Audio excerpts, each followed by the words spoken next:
Ukraine, there's been reports recently that 3 tanks have crossed the Russian border into Ukraine. I was wondering if you had any confirmation.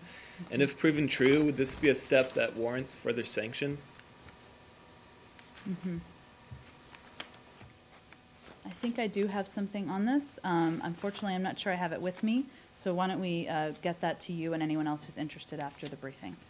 Go ahead. Well, can we stay in Ukraine for a second? And just, do you remember at all what it was? Is it a confirmation? Again, I think it's probably sitting on my desk right now, and it came out right before the briefing. right. So we'll venture to get that out to all of you shortly after. There the were briefing. reports yesterday that the Ukrainian military is using white phosphorus bombs and attacking Slavyansk. Do you know anything about that? Did that come up in the conversation between Secretary Kerry and Foreign Minister Lavrov, if there was one last night? There was one yesterday, and actually I did find what I wanted to say on the vehicle, so let me get to that after I get to Matt's question. So thank you for your patience. Okay, we've seen the media reports that 3 Russian tanks and other military vehicles may have crossed the border into eastern Ukraine in the border town of Snizhnia.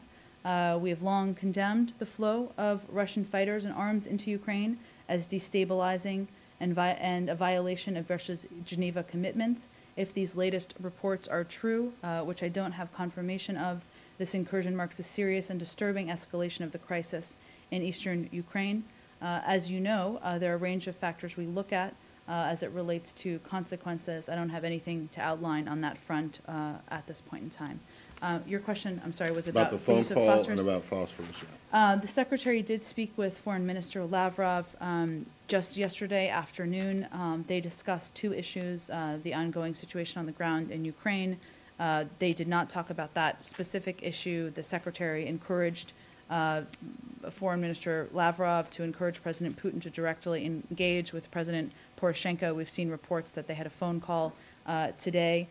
He also encouraged that conversation or engagement to focus on de-escalating the situation on the ground, and he called on Russia to halt the flow of militants and arms from Russia into eastern Ukraine, which is clearly relevant in this case.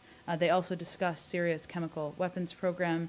The Secretary made clear that there's no excuse for failing to turn over the remaining 8% and asked for Foreign Minister Lavrov's assistance in putting additional pressure on the Syrian regime. Even though it didn't come up in their conversation, do you have anything to say about the reports of the use of phosphorus? And there's some, what appears to be video and photographic evidence of this, the use of this. By the Russian? No, by the Ukrainians. I have not seen those reports. I'm happy to check with our team and see if we have any confirmation of that or more to say on that front.